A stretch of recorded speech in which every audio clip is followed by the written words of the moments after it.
Hi, my name is Tim Litzow, and I teach 5th grade math at Linton Springs Elementary School. Today we're going to take a look at the area model, which is another way of dividing. So we're going to be teaching your students a lot of methods through this year, and this is just one of those methods.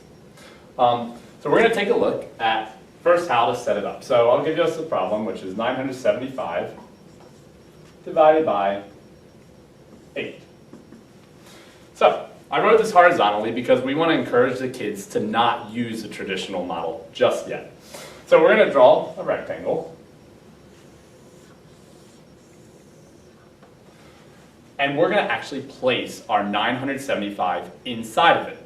But we're going to encourage students to think about place value. So we have our hundreds place, our tens place, and our ones. I'm going to make our first block a little bit bigger than the rest because this is our hundreds block. And inside of that, I'm going to write 900, which is just the 9 in the hundreds place. My next step, I'm going to make 70 a little bit smaller. So I'm going to bring down the 70 and write right there. And then finally, my ones place, I made a little bit smaller than all the rest because we're not going to need as much room for this one. So you can see we have 975, which matches our dividend. So we have 975 here, and we're going to divide by 8. So I'm going to put 8 off to the left side. And this is the way that your students are going to see it in class, and this is the way they're going to solve it in class. So 8 goes into 900 how many times? Well, I think a nice number would be 100. So we're going to put 100 up here, and we're going to take away that 800. So 8 times 100 equals 800. And our answer here is 100.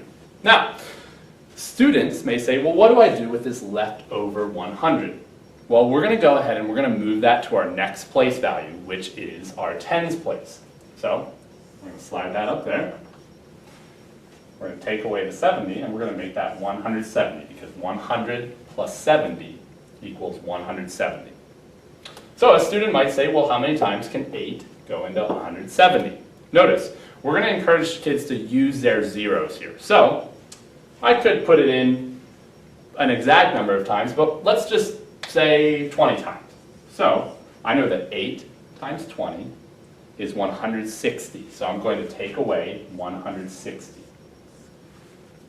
That will bring us to 10. Again, the students are going to say, well, we've got this extra.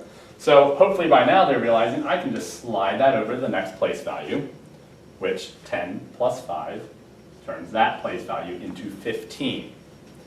And then finally, how many times does 8 go into 15? And that's just one time.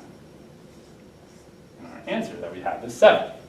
So let's work on the top, and then we'll figure out what we do with that pesky 7. So we have 100, 20, and 1. And I'm going to encourage the students to add the top line. So that's going to be our quotient, which is the answer to our division problem.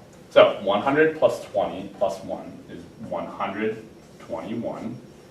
And then you have to make sure you don't forget about this 7.